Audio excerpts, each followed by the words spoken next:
நண்பர்களே, அட்லினாவோட அடுத்த ஃபிலிம்கான கியர் அப் வீடியோ வந்து இந்நேரத்துக்கு நீங்க எல்லாருமே பார்த்திருந்திருப்பீங்கன்னு நினைக்கிறேன். Oh my God! Wow! அந்த ஃபுல் வீடியோலையும் விஎஃப்எக்ஸ் அண்ட் ஸ்பெஷல் எஃபெக்ட்ஸ் தான் ரொம்பவே டாமினேட் பண்ணி அந்த வீடியோல இருந்துச்சு. அடுத்து நம்ம இண்டஸ்ட்ரிக்கு ஒரு பெரிய பட்ஜெட் ஃபிலிம்ல இருந்து ஒரு நல்ல குவாலிட்டியான விஎஃப்எக்ஸ் வந்து நம்ம இண்டஸ்ட்ரிக்கு வரப்போகுதுன்னு நான் நினைக்கிறேன். அதோட குவாலிட்டி நிஜமாவே டாப் நாட்சா இருக்க போகுதா இல்லையான்னு ட்ரெய்லர் வந்தோன்னா ஒரு 50% வந்து நம்ம கன்ஃபார்ம் பண்ணிடலாம். ஸோ இந்த வீடியோ நம்ம எதை பத்தி பார்க்க போறோம்னு பாத்தீங்கன்னா, அவங்க நிறைய விஎஃப்எக்ஸ் ஸ்டுடியோஸ் வந்து விசிட் பண்ணி பார்த்தாங்க. அங்க இருக்கிற சில விஷயத்தெல்லாம் டெஸ்ட் பண்ணியும் நீங்க பார்த்திருப்பீங்க. ஸோ அதெல்லாம் வச்சு இந்த ஃபிலிம்ல என்னெல்லாம் விஎஃப்எக்ஸ் வந்து அவங்க பண்ண போறாங்க, மெஜாரிட்டியா எதுக்காக அவங்கலாம் விசிட் பண்ணியிருக்காங்கன்னு ஒரு சின்ன ப்ரெடிக்ஷன் தான் பண்ண போறோம். ஸோ அந்த ப்ரெடிக்ஷன் வந்து கரெக்டா வருதா வரலையான்னு ட்ரெய்லர் வந்ததுக்கு அப்புறம் தெரியும். ஸோ வாங்க பார்க்கலாம். அட்லினாவோட அடுத்த படத்தை சன் பிக்சர்ஸ் வந்து ப்ரொடியூஸ் பண்றாங்க அப்படிங்கிற ஒரு டாக் இருந்தப்பவே நான் என்ன நினைச்சிட்டு இருந்தேன்னா, ஒரு நல்ல குவாலிட்டியான விஎஃப்எக்ஸ் வந்து ஒரு படத்துல அடுத்து வரப்போகுது அப்படின்னு தான் நானே நினைச்சிட்டு இருந்தேன். ஏன்னு பாத்தீங்கன்னா, இவரோட இதுக்கு முன்னாடி எடுத்த படங்கள் எல்லாத்துலயுமே விஎஃப்எக்ஸ் வந்து குறை சொல்ற மாதிரி எதுலையுமே இருக்காது.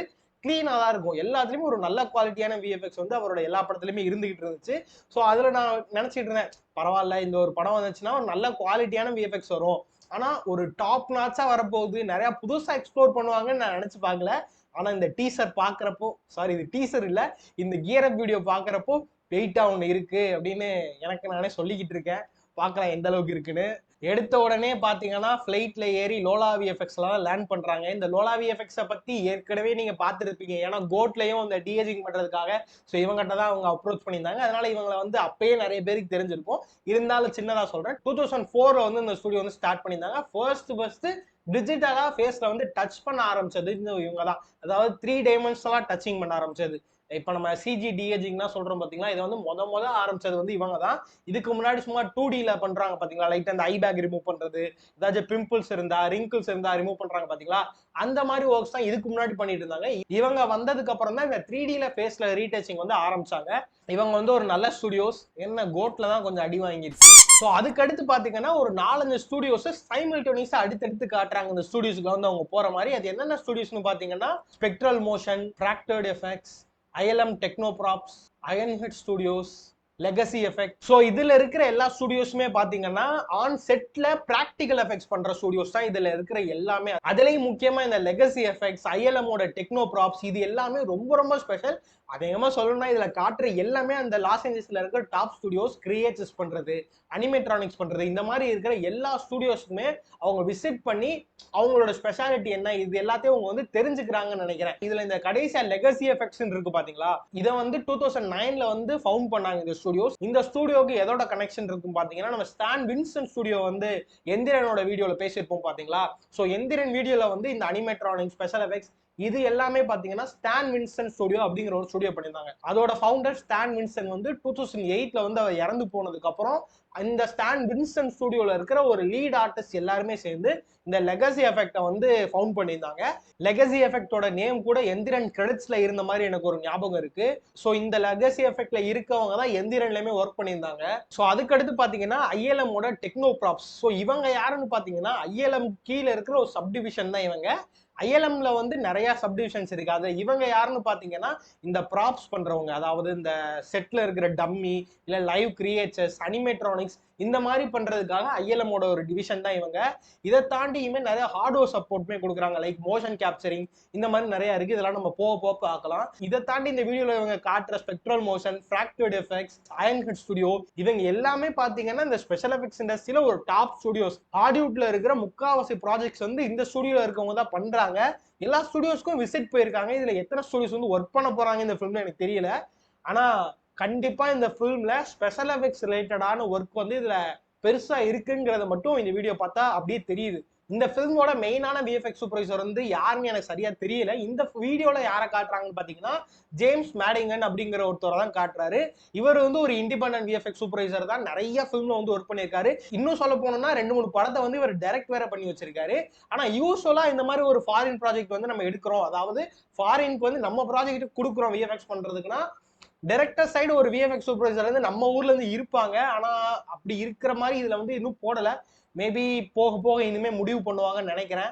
இல்ல டைரக்டரா இவரை ஜேம்ஸ் மேடிங்கனையே அப்ரோச் பண்ணி அவரே விஎஃப்எக்ஸ் சூப்பர்வைசரிங் பண்ணா வச்சாங்களான்னு தெரியல. போக தான் அதெல்லாம் நம்மளுக்கு என்னன்னு தெரியும். அட்லி நான் வந்து ரிமோட் கண்ட்ரோல் வச்சு கண்ட்ரோல் பண்ணிருக்காரு பாத்தீங்களா. ஸோ இதுக்கு சிமிலரானது வந்து தான் நம்மளுக்கு எந்திரன்ல வந்து அவங்க யூஸ் பண்ணியிருந்தாங்க. எந்திரன் வீடியோ இன்னும் பார்க்காம இருந்தீங்கன்னா கார்ட்ல தரேன், மறக்காம செக் பண்ணி பாருங்க. அதுல வந்து இன்னும் டீட்டெயிலா அனிமேட்ரானிக்ஸ் பத்திலாம் நம்ம பேசியிருப்போம். அப்படியே அடுத்து பார்த்தோம்னா நம்ம கோட்ல பார்த்ததே தான் 3D ஸ்கேனிங் வந்து அவங்க ஃபேஸை ஸ்கேன் பண்றதுக்காக போயிருக்காங்க. ஃபுல்லா கேமராஸ் வச்சு அவரோட ஃபேஷியல் ஸ்ட்ரக்சர் இது எல்லாத்தையுமே அவங்க வந்து கேப்சர் பண்ணிட்டு இருக்காங்க. இதெல்லாம் பத்தி நம்ம அறுத்து போற அளவுக்கு பேசியாச்சு. இந்த வீடியோஸ்லாம் இன்னும் நீங்க பார்க்காம இருந்தீங்கன்னா மேல கார்ட்ல தரேன். ஸோ அதெல்லாம் செக் பண்ணி பாருங்க. திரும்பி திரும்பி ஒரே டாபிக் பத்தி பேசுறதுக்கு போரிங்கா இருக்கும், அதனாலதான் நான் பேசல. இது பாத்தீங்கன்னா லேசர் ஸ்கேனிங். நம்ம எந்திரன் வீடியோல இதை பத்தியும் பேசியிருப்போம். எந்திரன்ல ஏன்னா இந்த லேசர் ஸ்கேனிங் யூஸ் பண்ணிருப்பாங்க. இதை வச்சு நம்மளால டீட்டெயிலான ஸ்ட்ரக்சர் வந்து ஃபேஸ்ல உள்ளதை எடுக்க முடியும். ஸோ அதனால அவரோட ஃபேஸை மட்டும் இதுல ஸ்கேன் பண்றாங்க. இதுவும் பாத்தீங்கன்னா ஒரு 3D ஸ்கேன் பண்ற ஒரு இடம் தான். ஃபுல்லா கேமராஸ் வச்சு ஃபுல் பாடி ஸ்ட்ரக்சரை வந்து இந்த இடத்துல கேப்சர் பண்றாங்க. இதெல்லாம் பேசிக்கா எதுக்காக பண்ணுவான்னு பாத்தீங்கன்னா நம்ம ஃபேஸை வந்து டிஜிட்டலா கிரியேட் பண்றதுக்காக தான் மெயினா பண்ணுவாங்க. ஃபேஸ் எதுக்கு ப்ரோ டிஜிட்டலா கிரியேட் பண்ணுவோம், அதுல என்ன ப்ரோ யூஸ் அப்படின்னு கேட்டீங்கன்னா மொதல் விஷயம் உங்க எல்லாத்துக்கும் தெரிஞ்ச மாதிரி டிஏஜிங் பண்ணலாம். இப்போ ஓல்டா இருக்க கேரக்டர்ஸை கொஞ்சம் யங்கா காட்டுறதுக்கு இது யூஸ் பண்ணலாம். வேற எதுக்கு ப்ரோ யூஸ் பண்ணுவாங்க அப்படின்னு கேட்டீங்கன்னா டிஜிட்டல் டபுள் வந்து கிரியேட் பண்றதுக்காக இது அதிகமா யூஸ் பண்ணுவாங்க. கல்கி நீங்க பார்த்துருப்பீங்கன்னு நினைக்கிறேன். ஸோ அதோட விஎஃப்எக்ஸ் பிரேக் டவுன் நான் முடிஞ்ச அளவுக்கு சீக்கிரமா போட பாக்குறேன். ஸோ அதுல என்ன பண்ணிருப்பாங்கன்னு பாத்தீங்கன்னா இந்த மாதிரி நிறைய டிஜிட்டல் டபுள் வந்து அதுலயும் கிரியேட் பண்ணிருப்பாங்க. அமிதாப் பச்சனை கிரியேட் பண்ணிருக்காங்க, பிரபாஸை கிரியேட் பண்ணிருப்பாங்க. இந்த மாதிரி ஆக்டர்ஸ் எல்லாத்தையுமே டிஜிட்டலா கிரியேட் பண்ணி அவங்களோட ஃபேஸை வந்து ரீக்ரியேட் பண்ணிருந்தாங்க. மெயினான ஆக்டர்ஸை வச்சு ஃபில்ம் பண்ணாம ஸ்டண்டபிளை வச்சு ஷூட் பண்ணிட்டு அவரோட ஃபேஸ் எல்லாத்தையுமே இந்த மாதிரி டிஜிட்டலா அவங்க வந்து ரீப்ளேஸ் பண்ணியிருந்தாங்க. ஸோ அந்த மாதிரி இந்த ஃபிலிம்ல வர்றதுக்கு வாய்ப்பு இருக்கு. ஸோ அடுத்து பாத்தீங்கன்னா மோஷன் கேப்சரிங் தான். இந்த இதை பத்தியும் நம்ம ஏற்கனவே பேசியாச்சு. அதோட கார்டை நான் உங்களுக்கு தரேன். ஸோ அந்த வீடியோஸும் செக் பண்ணி பாருங்க. ஃபுல்லா இன்ஃப்ராரெட் மார்க்கர்ஸ் வச்சு வெப்பன்ஸ் வச்சிருக்காங்க பாத்தீங்களா. ஸோ இந்த வெப்பன்ஸ்லயுமே பாத்தீங்கன்னா ரிஃப்ளெக்டிவ் மார்க்கர்ஸ் இருக்கு. இந்த ஒன்று இருக்கு, இந்த ஒன்று இருக்கு, இந்த ஒன்று இருக்கு பாத்தீங்களா. இது எல்லாம் எதுக்குன்னு பாத்தீங்கன்னா டிஜிட்டலா இருக்க வெப்பனுக்கு இந்த வெப்பனோட மூவ்மெண்ட்டை மேட்ச் பண்றதுக்காக இதையும் அவங்க சிங்க் பண்ணி வச்சிருக்காங்க. பின்னாடி இருக்கிறத ஓபன் பண்ணோன்னே தெரியுது அது வந்து ஒரு அன்ரில் இன்ஜினோட இன்டர்ஃபேஸ் தான். போக இன்னும் கிளியரா காட்டுறேன் உங்களுக்கு. ஸோ இப்போ கிளியரா தெரியுது பாத்தீங்களா. அன்ரில் இன்ஜினோட ஒரு இன்டர்ஃபேஸ் தான் இது. இவங்க பண்ற மோஷன் கேப்சரிங் எல்லாத்தையும் அவங்க அதுக்கு ப்ரிவியூ பண்ணி பாக்குறதுக்காக அன்ரில் இன்ஜின் தான் அவங்களும் யூஸ் பண்றாங்க. இது எந்த ஒரு லொகேஷனா இருக்கும்னு நான் நினைக்கிறேன்னு பாத்தீங்கன்னா ஐஎல்எம்மோட டெக்னோ ப்ராப்ஸா தான் இருக்கும்னு நான் நினைக்கிறேன். ஏன்னா இதுல காட்டின மத்த எல்லா ஸ்டுடியோஸுமே மெயினா ஸ்பெஷல் எஃபெக்ட்ஸ்க்காக இருக்கிற ஸ்டுடியோஸ். ஆனா இந்த ஐஎல்எம்மோட டெக்னோ ப்ராப்ஸ் எடுத்துக்கிட்டீங்கன்னா ஐஎல்எம்மோட ஒரு டிவிஷன். ஸோ இவங்க கிட்ட என்னென்ன இருக்குன்னு பாத்தீங்கன்னா ஏற்கனவே சொன்ன மாதிரி தான் ஹார்ட்வேர் ரிலேட்டடான திங்ஸுமே உங்ககிட்ட இருக்கும். ஐஎல்எம்ல சாஃப்ட்வேரை ஃபுல்லா ஐஎல்எம் பாத்துக்கிடுவாங்க. ஐஎல்எம்மோட இந்த மாதிரி ஹார்ட்வேர் ரிலேட்டடானது இல்ல இந்த மாதிரி ஸ்பெஷல் எஃபெக்ட்ஸ் இது எல்லாத்தையுமே டெக்னோ ப்ராப்ஸ் டிவிஷன் தான் டேக் ஓவர் பண்ணியிருக்காங்க. ஸோ இது வந்து டெக்னோ ப்ராப்ஸ்ல இருக்கிற ஒரு ஸ்டுடியோவா தான் இருக்கும்னு நினைக்கிறேன். இந்த செட்டப் பத்தி உங்களுக்கு இன்னும் கொஞ்சம் புரியாம இருந்துச்சுன்னா நம்மளோட விஎஃப்எக்ஸ் சமிட் வீடியோ வந்து நான் கார்ட்ல தரேன், அதுலயும் செக் பண்ணி பாருங்க. ஸோ அங்க வந்து ராமோஜி ஃபிலிம் சிட்டில இருக்கிற ஒரு இந்த மாதிரி மோஷன் கேப்சரிங் வந்து அவங்க வந்து வந்திருந்தாங்க. ஸோ அங்க வந்து இதே செட்டப் தான் வச்சிருந்தாங்க. எக்ஸப்ட் இங்க அட்லி நான் கையில வச்சிருக்கிறது மட்டும் உங்ககிட்ட இல்ல. ஸோ இது வந்து நான் என்னன்னு சொல்றேன். அங்க நம்ம விஎஃப்எக்ஸ் சமிட்ல பார்த்ததும் இதே செட்டப் தான். மோஷன் கேப்சரிங் சூட் போட்டிருந்தாங்க. சுத்தி இங்க இருக்கிற மாதிரி டிராக்கிங் மார்க்கர்ஸ் அங்கேயும் இருந்துச்சு. இவங்க பண்ற சேம் அதே ஆக்ஷனை அங்க இருக்கிற அவதார் கேரக்டர் ஒரு கொரிலா மாதிரி ஒரு கேரக்டர் வச்சிருந்தாங்க. ஸோ அது ரெண்டும் பண்ற மாதிரி தான் அங்க வந்து நம்மளுக்கு டெமோ வச்சிருந்தாங்க. சேம் அதே தான். ஆனா இதுல அடிஷனலா என்ன ஆட் பண்ணிருக்காங்க பாத்தீங்கன்னா இங்க அட்லி நான் கையில வச்சிருக்க மாதிரி ஒரு கேமரா வந்து டிஜிட்டலா இங்க ஆட் பண்ணிருக்காங்க. ஸோ இது என்ன ப்ரோ அப்படின்னு கேட்டீங்கன்னா நம்ம வந்து ஷோகன் பார்த்திருப்பீங்கன்னு நினைக்கிறேன். ஃபில்மோட பிடிஎஸ் எல்லாம் பாக்குறப்போ டைரக்டர் வந்து ப்ரிவியூவா அந்த கேமரால வரதை பாக்குறதுக்காக ஒரு ஷோகன் ஒன்று வச்சிருப்பாங்க. இல்லைன்னா அங்க எடிட்டர்ஸ் கிட்ட ஒன்று இருக்கும். இந்த மாதிரி ஷோகன் வந்து நீங்க கண்டிப்பா ஃபில்மோட பிடிஎஸ் எல்லாம் பார்த்திருப்பீங்க. சிம்பிளா சொல்லணும்னா இது வந்து ஒரு ப்ரிவியூ மானிட்டர். அதே ப்ரிவியூ மானிட்டர் தான் இதுவும். ஆனா அது கூட வந்து கொஞ்சம் அடிஷனலா கியர்ஸ் ஆட் பண்ணிருக்காங்க. கையில வந்து ஹோல்ட் பண்றதுக்காக ரெண்டு ஹேண்டில் மாதிரி உங்களுக்கு ரெண்டு கையிலையும் ஆட் பண்ணிட்டு இந்த இடத்துல ரிஃப்ளெக்டிவ் மார்க்கர்ஸையும் இங்க வந்து ஆட் பண்ணிருக்காங்க. இதுக்கு முன்னாடி இந்த மோஷன் கேப்சரிங் ஷூட் போட்டுருக்கவர் வந்து ஒரு கத்தில இதே மாதிரி ஆட் பண்ணி வச்சிருந்தாரு பாத்தீங்களா. சோ அதே மாதிரி இதுலயும் ரிஃப்ளெக்டிவ் மார்க்கர்ஸ் வந்து ஆட் பண்ணிருக்காங்க. இதை வச்சு என்ன பண்றாங்கன்னு பாத்தீங்கன்னா அங்க அன்ரில் இன்ஜினுக்குள்ள வர்ச்சுவல் கேமரா ஒன்று இருக்கும். ஸோ அந்த வர்ச்சுவல் கேமராவோட மூவ்மெண்ட்டை வந்து இங்க இருக்கிற மூவ்மெண்ட்டை காப்பி பண்ணி அங்க பேஸ்ட் பண்றாங்க. புரியுதா. இங்க இருக்கிற ஷோகனை வந்து அவங்க மூவ் பண்ணாங்கன்னா இதோட மூவ்மெண்ட் டைரக்டா அங்க கேமராவுக்கு ஃபீட் ஆகுறதுனால அங்க இருக்கிற கேமரா வந்து மூவ் ஆகும். அதுக்கப்புறம் பாத்தீங்கன்னா அல்லு அர்ஜுன் அவருக்கு வந்து ஒரு ஹெல்மெட் மாதிரி போடுறாங்க. சேம் இதே ஹெல்மெட்டை வந்து நான் விஎஃப்எக்ஸ் சமிட் வீடியோலயே உங்களுக்கு காட்டி எக்ஸ்பிளைன் பண்ணியிருந்தேன். அவங்களோட ஃபேஷியல் எமோஷன்ஸ் இது எல்லாத்தையும் கேப்சர் பண்றதுக்காக அந்த ஹெல்மெட் வந்து யூஸ் பண்ணுவாங்க. அந்த ஹெல்மெட்டோட எட்ஜில் பார்த்தீங்கன்னா ஐபோன் அட்டாச் பண்ணி வந்து அவங்க வந்து ஃபேஷியல் எமோஷன் வந்து கேப்சர் பண்ணி அங்கே நம்மளுக்கு வந்து காட்டியிருந்தாங்க. ஆனால் அது வந்து 100% அக்யூரேட்டா இருக்குமான்னு கேட்டீங்கன்னா அவ்வளோ அக்யூரேட்டா கிடைக்காது. என்னதான் இருந்தாலும் ஐபோனுங்கிறது வந்து ஒரு ஃபோன் தான். டெம்பரவரி யூசேஜுக்கு வேணா யூஸ் பண்ணிக்கலாம். இந்த அளவுக்கு high level high budget films வந்து அதை யூஸ் பண்ண மாட்டாங்க. ஸோ அதுக்கு பதிலாக இந்த மாதிரி ஹை ப்ரொடக்ஷன்லாம் யூஸ் பண்ணுவாங்க. ஒரு கேமரா டெடிகேட்டட் கேமரா இதுக்காகவே இருக்கும். ஸோ அந்த கேமராவை ஃப்ரண்ட்ல அட்டாச் பண்ணி அது கூட லைட்ஸ் அட்டாச் பண்ணியிருப்பாங்க. சம்டைம்ஸ் அந்த லைட்ஸ் கூட நீங்க கோச்சடையான்ல கண்டிப்பா பார்த்துருக்கலாம். ஸோ அந்த வீடியோவும் நம்ம ஏற்கனவே பிரேக் டவுன் பண்ணியிருக்கோம். ஸோ அதை இன்னும் பார்க்கலன்னா பார்த்துட்டு வாங்க. கோச்சடையான்ல கூட இந்த லைட் யூஸ் பண்ணியிருப்பாங்க. ஆனா அந்த லைட் வந்து சில நேரம் ஆக்டர்ஸுக்கு இரிட்டேஷனை கொடுத்துரும். அவங்களோட பெர்ஃபார்மன்ஸை கரெக்டா பெர்ஃபார்ம் பண்ண விடாது. ஸோ அதுக்காக என்ன பண்ணுவாங்கன்னு பாத்தீங்கன்னா லைட் வைக்க மாட்டாங்க. சில இடத்துல மார்க்கர்ஸ்லாம் வச்சிருப்பாங்க ஃபேஸ்ல. அந்த மார்க்கர்ஸ் கூட இல்லாம சில டெக்னிக்ஸ்லாம் இருக்கு. இந்த இடத்துல அவங்க காட்டுறது என்னன்னு பாத்தீங்கன்னா மெடூசா அப்படிங்கிற ஒரு டெக்னாலஜி. Like markerless system.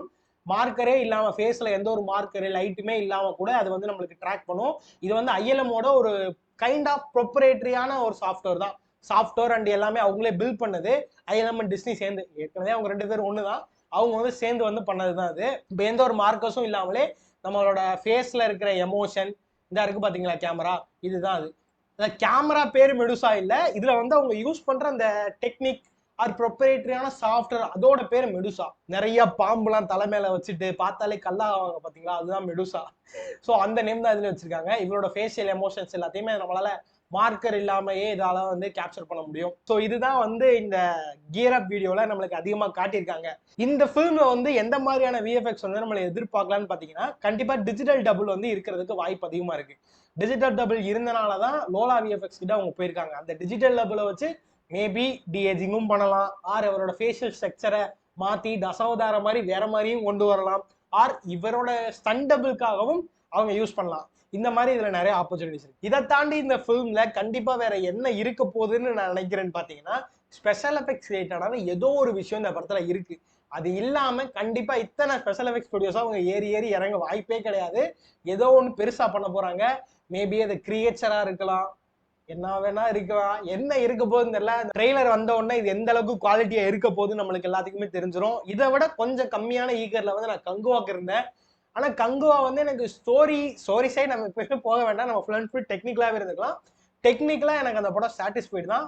ஆனாலும் ஸ்டோரி அவங்களுக்கு ஏற்ற மாதிரி ஆடியன்ஸ்க்கு கனெக்ட் ஆகிற மாதிரி இல்லாதனால அந்த படம் வந்து பெருசா சக்சஸ் ஆகலை. மற்றபடி ப்ரொடக்ஷன் சைடு ஆகட்டும், விஎஃப்எக்ஸ் சைடு ஆகட்டும், ஸ்பெஷல் எஃபெக்ட்ஸ், ஆர்ட் டிபார்ட்மெண்ட் எல்லாமே கங்குவா ஒரு நல்ல படம். இந்த படம் எனக்கு ஸ்டோரி எப்படி இருக்க போகுது இதெல்லாம் எனக்கு தெரியல. நான் அதெல்லாம் பார்க்கவும் போறது கிடையாது. டெக்னிக்கலா இந்த படம் கண்டிப்பா ஒரு பெரிய சக்சஸா வரும் அப்படின்னு நான் நினைக்கிறேன். ஏன்னா ப்ரொடக்ஷனும் ஒரு பெரிய ப்ரொடக்ஷன். நீங்க வந்து ஒரு ஸ்டூடெண்டா இருக்கீங்க, இல்ல இண்டஸ்ட்ரியில ஒர்க் பண்ற ப்ரொஃபஷனலா இருக்கீங்க, இல்ல ப்ரோ நான் எதுவுமே இல்ல ப்ரோ ஆனா விஎஃப்எக்ஸ் வந்து எனக்கு பிடிக்கும் ப்ரோ, இதை பத்தி எனக்கு தெரிஞ்சுக்கிறது பிடிக்கும், ஒரு எந்தோசியாஸ்டா இருக்கீங்க அப்படி இருந்தீங்கனாலும் நம்மளோட டிஸ்கார்ட் சர்வர் லிங்க் வந்து நான் கீழே மென்ஷன் பண்ணியிருக்கேன். மறக்காம அங்க ஜாயின் பண்ணிக்கிங்க. அங்க நிறைய ஸ்டூடெண்ட்ஸ் இருப்பாங்க, நிறைய ப்ரொஃபஷனல்ஸ் இருப்பாங்க. உங்களோட நாலேஜை வளர்த்துக்கிறதுக்கும் ஷேர் பண்ணிக்கிறதுக்கும் அது உங்களுக்கு ஒரு நல்ல இடமா இருக்கும். ஸோ மறக்காம ஜாயின் பண்ணிக்கங்க. இந்த வீடியோ பிடிச்சிருந்தா மறக்காம சப்ஸ்கிரைப் பண்ணிக்கோங்க. அடுத்த வீடியோல பார்க்கலாம். பை.